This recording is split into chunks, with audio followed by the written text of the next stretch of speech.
a la bonita energía de este lugar donde nos encontramos, pero también quiero pedir permiso a cada uno de sus corazones para compartir mi palabra. Y más que una conferencia, lo que quiero hacer es contarles mi historia de vida y cómo me he relacionado con el maíz palomero toluqueño.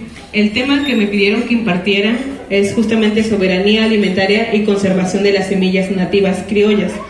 Pero yo siento que este tema, cómo lo puedo compartir, es justamente a través de mostrar cuál ha sido mi camino y cuáles han sido los retos que hemos tenido para trabajar con esta semilla nativa. Pertenezco también a una comunidad mazahua de aquí de Ixtlahuaca, del Estado de México. Desgraciadamente ya no sé hablar mazahua, igual a nosotros como nuevas generaciones ya no nos enseñaron a hablar el mazahua porque pues anteriormente era signo de discriminación, ¿no? No sé si las nuevas generaciones que se encuentren aquí saben hablar alguna lengua originaria. No sé, por aquí. ¿Sí sabes? ¿Qué lengua hablas? Ah, qué bueno. Ella es muy jovencita y está hablando náhuatl. Pero desgraciadamente en muchas localidades pues ya no estamos hablando nuestras lenguas originarias, ¿no? Entonces, quiero contarles justamente cómo salir de mi comunidad en esta parte de, a veces cuando estamos en un pueblo originario, o bueno, por ejemplo, las hijas y los hijos de los campesinos que están, que nos acompañan hoy, a veces salimos a estudiar otras carreras, justamente porque a veces vemos que el campo es muy complicado, muy pesado, y muchas veces queremos estudiar otro tipo de carreras, ¿no? Queremos estudiar carreras que nos dejen dinero, carreras que tengamos nuevas alternativas. Entonces, en esa búsqueda, yo salí de mi comunidad para sembrar otro tipo de productos que no fueran maíces, porque los maíces ya no eran rentables, ¿no? Sembrar, no sé, en invernadero, hortalizas, sembrar otro tipo de producciones. Y afortunadamente pude ingresar a la Universidad Autónoma de México, a la UNAM, pero allá me enseñaron a trabajar con maíces híbridos. Y no quiero hacerles el cuento muy largo, pero justamente es trabajar con híbridos, es trabajar con la parte de rendimiento, producción, tamaño de la mazorca, un sistema de producción que estamos afortunadamente cambiando. Pero en ese entonces estaba haciendo mi tesis de licenciatura, que era evaluar 29 híbridos en comparación del criollo. ¿Ustedes quién creen que ganó en esa evaluación? Los híbridos. ¿Sí me escuchan por ahí atrás? Ganaron en la evaluación los híbridos. Y bueno, ya terminé la tesis y demás. Y me llevo la producción de maíz a mi casa, a su casa. Y mi mamá me dijo, hija, este maíz no sirve para las tortillas. Está bien duro, está bien corrioso. Y yo dije, caray, ¿que entonces qué aprendí en la universidad, no? ¿De qué me estoy titulando? Porque yo me quedé así de, wow, entonces, ¿qué es lo que estamos haciendo? Y justamente dije, bueno, entonces si la gente conserva las semillas criollas o nativas, ha de ser por algo, ¿no? En ese entonces, pues yo me convertí en mamá. Tengo un niño ahora tiene 8 años. Pero imagínense, yo recién egresada de la licenciatura, sin trabajo, con un título y un niño que mantener. Y justamente lo que más tenía era, pues justamente, lo que tenía en la mano era maíz y tortillas. Y ahí aprendí el significado tan valioso que es el maíz, ¿no? Porque justamente podemos no tener dinero en casa, pero si tenemos tortilla o maíz, lo tenemos todo. Y eso lo aprendí de mi mamá y de la gente del campo. Y justamente a ver ese valor tan real y que a veces queremos monetarizar, dije, wow, ¿qué es lo que tenemos en nuestras manos y que no estamos viendo, no? Y bueno, ya, esa fue la primera parte. La segunda parte, me metí a estudiar la maestría y yo dije, bueno, ya sé que me encantan los maíces criollos, ya sé que podemos sacar por ahí, por ejemplo, venta de tortillas o algún producto derivado de esos maíces, ¿no? Podemos comercializarlos. Y yo llego con mi proyecto de tesis y mi asesora me dijo, mi asesora es una mujer muy valiosa, muy fuerte y que ha trabajado con el feminismo mexicano. Se llama Ivonne Vizcarra Bordi. Y cuando llegó a su oficina le presento mi tesis y me dijo, ¿tú eres una explotadora o qué? Y yo, ¿pero por qué? Si quiero darle trabajo a las mujeres para que ellas ganen ingresos económicos y tengan una mejor calidad de vida. Y me dijo, ¿tú qué prefieres? ¿Hacer tortillas? ¿O dar una hora de clases y ganar lo mismo por hacer tortillas todo el día? Y pues obviamente pues yo sé hacer tortillas porque crecí en una comunidad. Y dije, no, pues es muy pesado hacer tortillas. En la casa somos 8 y mi mamá hace tortillas para los 8 y también he llegado a hacer. Y es muy, muy pesado. Y entonces para venta dije, ay, no, Dios santo. Entonces yo no me había dado cuenta de todo el trabajo que hacemos y que a veces no valoramos, ¿no?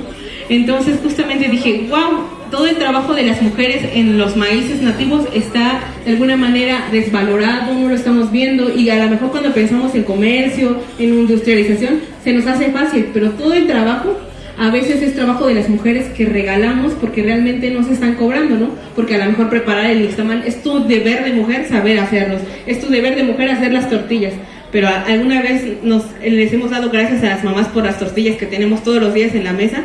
Entonces ahí yo vi el siguiente nivel, ¿no? Ya había visto los maíces nativos, pero no había visto a las mujeres que resguardan esos maíces, a las mujeres que están aquí, y a mí se me hace muy triste porque actualmente decimos el Día de la Mujer y en algún evento un aplauso para las mujeres y exaltamos mucho a las mujeres, pero no las vemos realmente, no vemos su trabajo, no vemos su esfuerzo, no vemos todo el desgaste que tienen, sus necesidades. Entonces para mí fue como wow, ver al maíz y ver a las mujeres. Entonces ya ahí como que fui agarrando un poco el camino, pero justamente en esa temporada conocí al director de la fundación. Trabajo para la Fundación Tortilla de Maíz Mexicana y nos dedicamos justamente a promover todo el conocimiento de los maíces que ustedes tienen, porque a lo mejor ustedes dicen, ay, pues yo sé hacer tortillas, pero si va alguien de la ciudad va a decir, ¿y cómo se hacen las tortillas? Una señora me decía, un día fui a la ciudad a vender tortillas y me dijeron, tú eres una farsante, porque pintas tus tortillas. Y era maíz azul, y le dice, pero ¿cómo? ¿Usted no sabe que los maíces son azules? Entonces vienen de otros países y se quedan impresionados cuando ven los maíces rosas, los maíces amarillos, y todos dicen, ¿a poco esos maíces los pintan, no? Porque ese nivel de ignorancia a veces se tiene, pero también en las propias ciudades, porque a veces pues ya están muy desvinculados del campo, ya no saben cuántas mazorcas tiene, por ejemplo, un maíz, hay algunos que creen que tienen 5 o 6 y demás, ¿no? Entonces ese conocimiento que a lo mejor nosotros tenemos, que ya lo hemos adquirido porque estamos ahí y lo vivenciamos, hay mucha gente que no lo tiene. Entonces justamente eso es el trabajo de la fundación, ¿no? Que se visualice todo lo que hay detrás del maíz. Pero bueno, sigo con esta parte. El director de la fundación sacó una foto en internet, así como las palomitas que les pasé a mostrar, y yo reconocí la mazorca y dije, esa mazorca la tiene mi abuelita. Y me dice el director, pues vente a trabajar conmigo, ayúdame a ver qué está pasando con este maíz, porque ahí me empezó a contar él. Imagínate que todas las palomitas que has consumido en tu vida y son importadas de Estados Unidos, y tenemos una raza de maíz que se llama maíz palomero toluqueño. Y yo dije, ¿qué? ¿Todas las palomitas que he comido en mi vida y son originarias de mi tierra? Y ahí fue el segundo golpe, ¿no? Porque dije, ok, yo egresada de la UNAM y no conocía nada de semillas nativas, no conocía nada del palomero toluqueño. Y adivinen dónde encontré el conocimiento para saber reconocer al maíz palomero toluqueño. ¿Quién creen que me enseñó? Mi abuelita. ¿Quién más? Me dediqué a viajar por cada pueblito cercano a mi comunidad de San Felipe del Progreso, hasta que cada señora me dijo, mire, para buscar el palomero tiene esas características. Es un grano muy pequeño, muy finito y muy brillecito. Eso me dijo una señora. Fui a otro pueblo, en ese pueblo me dijeron, pues fíjese que aquí reventamos el maíz palomero con arena. La sacamos del monte, no necesitamos aceite, ponemos la arena en la olla de barro y puedes hacer tus palomitas. Y yo dije, ¿en serio se pueden hacer palomitas sin aceite? Me quedé, ¡ay, Dios santo!, ¿no? Y luego me fui a otra comunidad y me dijo, pues fíjese que nosotros ya no vamos al monte porque pues ya a veces nos queda lejos o ya no hay arena. Agarramos la sal de mesa que tenemos en la mesa, la ponemos en la olla de barro, la calentamos, ponemos los granitos y empiezan a reventar. Como pasé a sus mesas y les dije que ya es la técnica que se usa para reventar el maíz palomero. Y entonces fueron justamente la gente la que me enseñó, una, a conocer el maíz palomero, dos, a cómo reventarlo, y tres, a cómo se usa. Porque allá, como les comentaba, en San Felipe del Progreso, Ixtlahuaca, San Bartolo, Morelos, se hacen adornos, pero grandísimos de palomitas. Hay unas estrellas que son de ese tamaño, de puras palomitas. A veces intervienen 100 familias para hacer diferentes tipos de adornos, collares, estrellas, nichos. No sé si por aquí todavía adornan con palomitas de maíz, ¿no?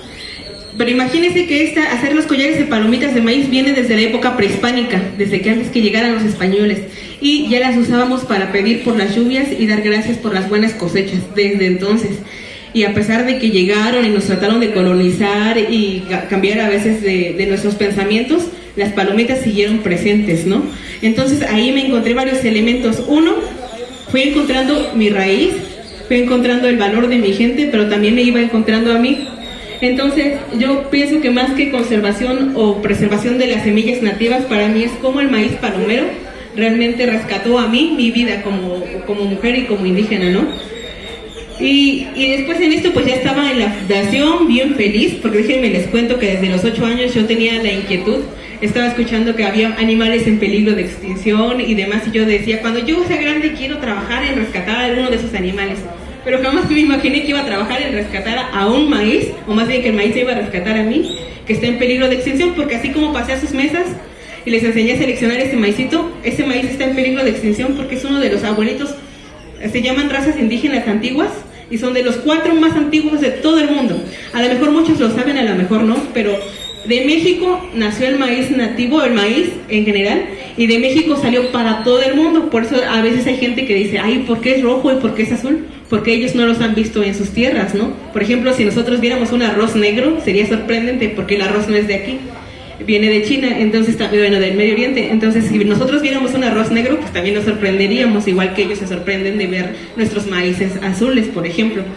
Entonces, ya estaba bien feliz cumpliendo mi sueño en la fundación, trabajando con un maíz nativo, con una semilla que está en peligro de extinción, y yo bien contenta. Y entonces, empezamos a ver que este maíz tiene muchos problemas. Uno, que no va a reventar con aceite, y mucha gente empezó a llevarse semilla y dice, pero eres una mentirosa, no revienta tu maíz. ¿Pero por qué creen que no reventaba? Porque lo querían hacer con aceite. Entonces ahí aprendí mi segunda lección, que cada comunidad tiene una forma y manera de usar sus maíces. No es el mismo, aunque vivamos aquí abajo y en la parte de allá alta, tienen diferentes platillos, formas de cocer el nixtamal, formas de poner cal. Allá, por ejemplo, aquí que hace más calor, le pueden poner más cal para que no se agrie, y allá arriba pueden usar menos porque hace más frío, ¿no? Entonces son saberes muy específicos. Entonces empezamos a trabajar con la humedad. Igual también mucha gente quería producir maíz, el palomero, y le echaba mucho fertilizante a más no poder para que creciera bien. ¿Y qué creen que empezó a hacer el palomero? Pues en lugar de tener maíz, voy a tener hojas, porque si tengo comida, pues para qué quiero reproducirme, ¿no? Y empezó a tener muchos hijuelos, y la gente no levantaba maíz, y eso es justamente porque lo cambiaron de zona y querían producirlo de otra manera, ¿no? Entonces también empezamos a trabajar con este tipo de qué otros alimentos se pueden hacer de maíz palomero, porque bueno, ahorita que pasen al stand van a ver el reventado, no revienta todo, hay palomitas que se quedan sin reventar, y eso es porque ya se ha recombinado con otros maíces. Entonces pues dijimos, pues se puede hacer pinoles, galletas y demás, y bueno, ya estaba yo bien feliz ahí. Entonces empezamos a sacar varios videos, no sé si han visto o oído hablar del maíz palomero, y hemos sacado varias información en México Desconocido, Televisa, National Geographic, Animal Gourmet, o sea, se han sacado mucha información del maíz palomero, y yo estaba así súper bien, contenta. Y luego empezaron a llegar chefs, investigadores de la UNAM, del INIFAP, del CIMIT, de Chapingo, y todos iban a la comunidad y yo quiero maíz palomero. Y había gente que los había visto en estos documentales, y iban y buscaban y decían, ¿en cuánto me venden su semilla? Y todo el mundo, va y todo el mundo me busca porque quiere maíz palomero. Es como si fuera la semilla más preciosa, y todo el mundo la quiere, pero cuando se la lleven, como les decía, no saben reventarla y la terminan abandonando, ¿no? Entonces, a mí, dentro de otras cuestiones, por ejemplo, otra cosa que está entrando, que me dicen que aquí en Michoacán venden mucho maíz para Estados Unidos o para restaurantes y demás. Allá también empezaron a querer comprar maíz palomero para restaurantes gourmet y demás, porque se venden mejor, ¿no? Tienen un sobreprecio. Imagínense, es un maíz nativo en peligro de extinción, puedes hacer recetas y demás, ¿no? Entonces ya yo dije, bueno, pues podemos enlazar a los compradores, a los chefs, con la gente que tiene y produce ese maíz, y se le va a vender a un mejor precio y la gente va a prosperar. Y yo estaba así bien emocionada, ¿no? Y llego y un señor me dice, ay, qué bueno que nos van a comprar a mejor precio nuestro maíz, porque hasta ahora las únicas que me están comprando son esas señoras que tienen muchos hijos y a veces no tienen maíz. Y yo dije, rayos, ¿qué estoy haciendo?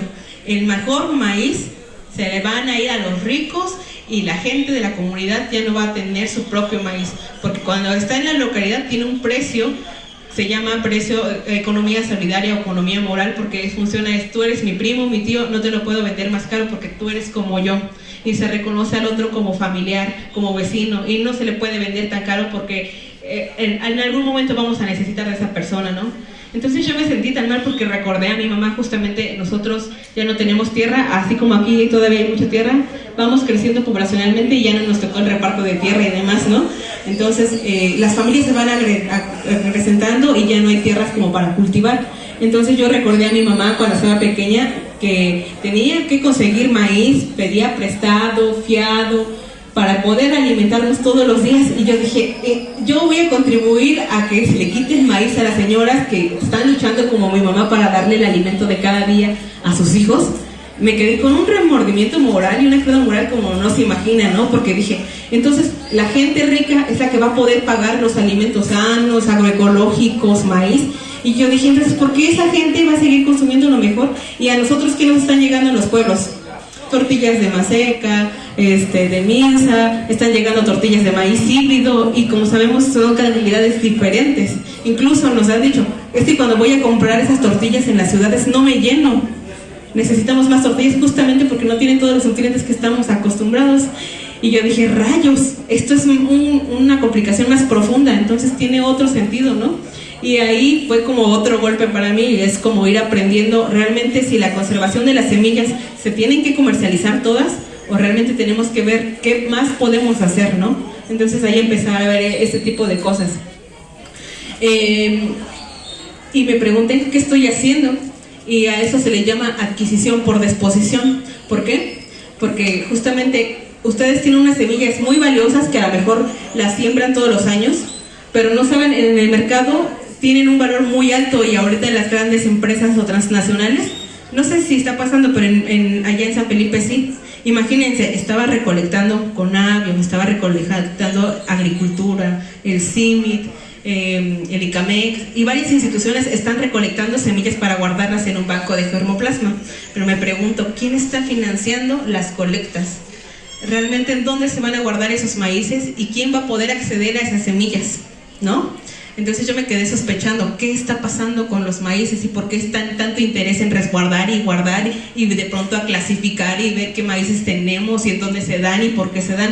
Entonces para mí es un acto de sospecha, porque justamente es cómo se va a resguardar ese maíz y en manos de quién va a estar esos maíces. ¿Van a estar en las manos de ustedes? Entonces yo me quedé pensando en todas esas cuestiones, ¿no?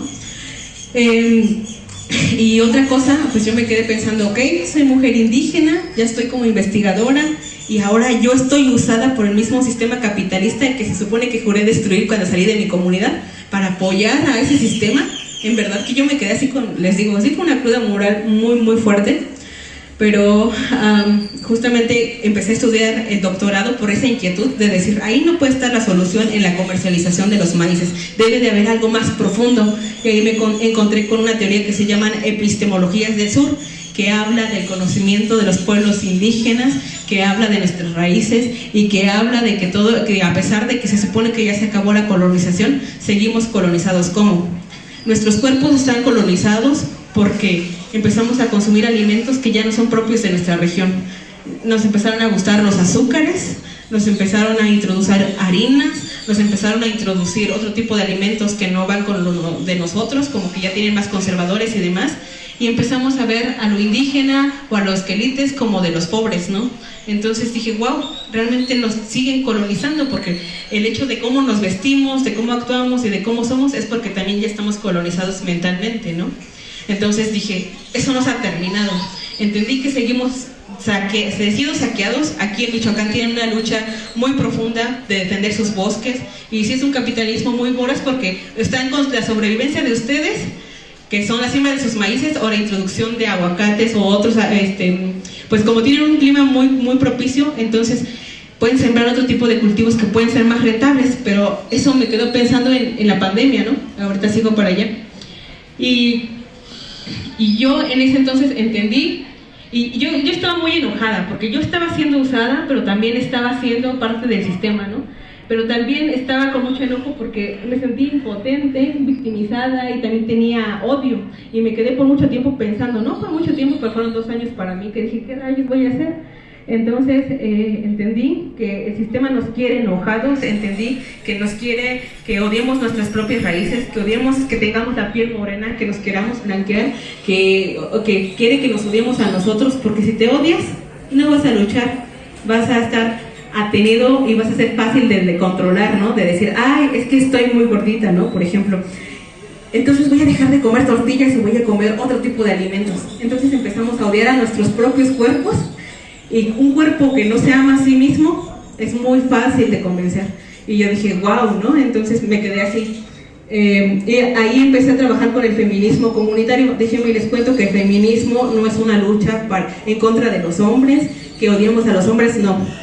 El feminismo comunitario, principalmente que viene de las comunidades indígenas, es: soy mujer, sí, mi cuerpo vale, al igual que el del hombre, pero no estoy sola. Mi compañero hombre, sean hermanos, hijos y familiares, también sufren por este sistema, porque también los hombres, al llevar el pan de cada día a su casa o al trabajo, son explotados. Hay muchos hombres que quisieran renunciar o que a veces se quedan sin trabajo y se quedan desesperados, y lo peor es que no pueden llorar. Desgraciadamente muchos hombres mueren de paros cardíacos porque están de la presión de no poder sacar todo eso y fallecen. Entonces es también una opresión que está impuesta sobre los hombres, sobre las mujeres, pero también sobre la naturaleza. Ahorita han hecho mucho hincapié que estamos dañando a la madre tierra, la estamos descuidando, y es justamente, no somos cuerpos aislados, somos cuerpos que convivimos con otros, que convivimos con nuestra familia, nuestra comunidad, pero nuestra comunidad también es el bosque en donde crecí, la loma en donde crecí corriendo, la milpa en donde correcté los maíces, los quelites, los hongos. Eso también es comunidad, y eso lo aprendí a partir de las comunidades originarias en donde somos, ¿no? Y para mí fue fácil de entenderlo porque yo lo vivía. Entonces ahí me encontré como la solución y abracé esa teoría, porque justamente es la que a mí me explicaba lo que estaba pasando, y también se relacionaba conmigo, porque se relacionaba con lo que yo amo, que es la naturaleza, ¿no? Entonces me pregunté quién soy, pero también cómo cuidarme, qué me hace feliz, qué me motiva y qué amo. Porque en ese proceso de estar enojada, de odiar tanto a mi cuerpo como a lo que estaba pasando, era como también recuperar cuál es la razón por lo que nos levantamos diariamente, qué es lo que nos motiva, a quién amamos y por qué lo hacemos, ¿no? Afortunadamente me acerqué a una tradición mexicana en donde empecé a conocer, por ejemplo, la cuenta de los días, las cuentas de sus energías, y fue realmente reconectarme con la tierra, con la raíz, con la semilla, y empecé a ver que todos los conocimientos que yo había aprendido en la universidad, las comunidades originarias se las sabían, y las sabían con más exactitud, y yo dije, ¿qué? Entonces, ¿qué estamos haciendo, no? Porque justamente fue esa parte de decirnos que éramos indígenas, pobres, que no sabíamos, para que fuéramos más fáciles de convencer y que no les diéramos valor a esos conocimientos. Por ejemplo, el sembrar con la luna, el saber qué tipo de tierra sembrar, el qué tipo de semilla elegir, a qué profundidad, en qué maíz se debe sembrar, en la parte de plana, en la parte de arriba, en la parte de medio, porque todo eso son los conocimientos que saben solo ustedes, campesinos y campesinas, que están cerca a su tierra, y que estamos a veces muy ignorantes, y que mucha gente como ingenieros como yo no conocemos, ¿no? Y también me di cuenta que, por ejemplo, ustedes ahorita hicieron la ceremonia, pero generalmente en las ceremonias de todo el mundo, no solamente la mexicana, utilizan los colores blanco, rojo, azul, amarillo. ¿Y qué creen? Son los mismos colores del maíz, y son las energías de las que estamos hechas. Entonces ahí fue una reconexión más fuerte con el maíz, porque dije, ahí en esas energías cósmicas sagradas están presentes en los colores de nuestras semillas, porque no sé si ustedes han visto varios calendarios indígenas, y son justamente esos 5 colores, y esos son los colores del maíz. Y yo dije, wow, fue una conexión muy, muy, muy grande y profunda para mí. Entonces empecé, en lugar de mirar todo con enojo o con a veces impotencia, lo empecé a ver con amor, desde mi cuerpo, desde mi territorio. Y eso tiene que ver con el maíz palomero toluqueño, porque entendí que el maíz palomero toluqueño, por más que se lleven la semilla, si no está la gente que lo cuida, no va a prosperar. A lo mejor la llevan, la siembran y dicen, sí, yo tengo maíz palomero, pero no saben cómo cocer el nixtamal, no saben cómo reventar las palomitas. ¿Y qué creen? Pues así se pierden las semillas. Entonces, las semillas y las comunidades originarias estamos muy de la mano. y no hay semillas, o por ejemplo no les ha pasado que se mueren las personas mayores, que era quien conservaba la semilla, y su semilla se pierde, se acaba, y dices, ¿pero por qué? Porque justamente ese amor, o al menos lo que he aprendido, es que solamente se conserva lo que se ama, se cuida, se protege y se valora. Entonces esto me dio mucho sentido en el COVID, porque justamente la gente empezó a querer comprar maíz y dijo, no, prefiero tener maíz a tener dinero. ¿Qué pasó? Con el COVID, afortunadamente estamos olvidando sus lecciones, pero una de tantas fue, si tienes maíz, lo tenemos todo. Y aunque tengas dinero, no te va a salvar de un virus tan pequeñito. Por ejemplo, muchos tuvimos que vivir esta etapa de gastar todo el dinero que se tenía para encontrar la solución, pero muchas soluciones estaban en las plantas medicinales, en la alimentación que ya habíamos tenido, si te alimentabas bien o no, en los magueyes, en el consumo, por ejemplo, del pulque, de los quelites, pero también estaba en esa relacionalidad con los demás, ¿no? Porque no solamente te relacionas de, sí, dame tu semilla, te la compro, sino también es como, eres mi vecino, mi compadre, y mucha gente que se puso mal en COVID. La gente que no estaba enferma les llevaban de comer a las orillas de la casa, o por ejemplo aquí, bueno, en mi comunidad, cuando alguien da a luz, les llevan por ejemplo atoles, tortilla y tamales, y eso es porque estamos cuidando al otro, al cuerpo del otro. Entonces es justamente, no se puede tener una semilla solita, la semilla crece en comunidad, le gusta estar en fiesta, le gusta compartir. Ahorita qué bueno que es Feria de las Semillas, porque es justamente eso, compartir para que se diversifiquen las semillas, pero también se sienten contentas, estar conviviendo, así como ustedes las pueden ver ahí todas calladitas, pero es wow, es esa energía de estar cerquitas, es como, hay otros como yo, no solamente son los únicos que están luchando, sembrando en el Estado de México o en Michoacán, todos están sembrando, si todos somos iguales y todos somos lo mismo, ¿no? Entonces, eso es lo que significa crecer en comunidad, nacer en comunidad, y las semillas, sin una comunidad quien las resguarde, se pierden. Eso fue lo que aprendí yo a grosso modo con el maíz palomero toluqueño. Entonces yo aprendí con el COVID que lo que cuidas te va a cuidar y te va a alimentar. Y si nosotros cuidamos a las mismas semillas nos van a cuidar a nosotros, ¿no? Entonces, pues justamente yo entendí que ese es un lazo de amor, de respeto mutuo, porque no podemos dejar tirar las semillas, porque si las tiras, estás faltando el respeto a ese ser tan grandioso que son las semillas, ¿no? Entonces, mis reflexiones finales es, solo permanece lo que se ama, y sobre todo es enseñarnos a ver a nuestros propios maíces. ¿Por qué? Porque tenemos que reconciliarnos con nosotros mismos para mirarnos con amor y buscar en nosotros lo que ya tenemos. Les comentaba, mucha gente quiere el maíz palomero toluqueño, se los lleva y los quiere sembrar, o van a Nayarit y buscan un maíz grandote que se llama jala, o vienen aquí a Michoacán y se llevan el maíz, elotes cónicos, que es el que tiene Don Sixto, que es un rosita muy bonito. Entonces, ¿pero por qué? Porque vemos hacia afuera, a ver qué tiene el otro, que ese maíz de otra región me gustó, y a veces despreciamos a los que tenemos. Yo pasé mesa por mesa y a los que tenían palomero toluqueño les dije, esos son palomeros toluqueños y ustedes los pueden reventar en casa. ¿Por qué? ¿Qué pasa? Si nosotros empezamos a agarrar semillas de otros lugares, aparte de que van a tardar para crecer, estamos despreciando a lo nuestro y al final vamos a rescatar semillas de otro lugar, menos el que tenemos en casa. ¿Y qué necesidad si ustedes tienen una semilla muy hermosa y solamente hay que aprender a trabajarla? Por ejemplo, aquí están los de la Universidad Intercultural, los de Alternare. Entonces ellos tienen soluciones para, manejos que ustedes pueden implementar con lo que ustedes ya hacen, ¿no? Entonces es justamente terminar con esa visión de querer imitar al otro y despreciar a lo nuestro, porque a veces no lo conocemos. Y qué bueno que que tengan este maíz palomero toluqueño. Ayer hicimos unas pruebas en Alternaria con la bióloga Ana y reventaron.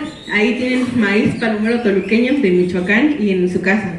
Entonces, para que ustedes empiecen a rescatar sus propias palomitas y no empiecen a buscarle el de otro. Y también se puede, pero justamente de lo que se trata es que nos empecemos a mirar a nosotros con amor. Y bueno, el tema que tenía que exponerles era soberanía alimentaria. Les voy a comentar qué significa soberanía alimentaria. Dice, derecho de los pueblos a alimentos nutritivos y producidos de forma sostenible, ecológica, así como su derecho a decidir sobre su propio sistema alimentario y productivo. Y eso lo dice la Vía Campesina. Pero yo digo, si decidimos estando enojados, ¿creen que vamos a tener una buena decisión? o vamos a seguir queriendo ser otros que no somos. Entonces, para mí, la soberanía alimentaria tiene que partir del amor y la dignidad de reconocernos y aceptarnos tal como somos, de aceptar que tenemos un legado grandioso. Por muchos siglos nuestra cultura mexicana estuvo callada, y no creen que es por ignorancia, simplemente fue porque aceptábamos que era un proceso que teníamos que vivir, y ahora estamos en una etapa en donde tenemos que conciliarnos con la identidad que tenemos, con nuestros conocimientos que tienen los pueblos indígenas, y exaltarlos, gritarlos y sentirnos orgullosos y orgullosas de tenerlos. Y yo pues nada más quería compartirle partes de mi historia de vida, pero sobre todo ya me nutrí de ustedes, de las experiencias. Yo de la bióloga Ana, yo quedé muy contenta, muy feliz con su experiencia. De Don Sixto me ha contado también parte de su energía. Entonces yo estoy muy agradecida con su tierra, y pues es todo lo que quisiera comentarles. Gracias. Bueno, pues agradecemos ampliamente a Alma Lilia Carla.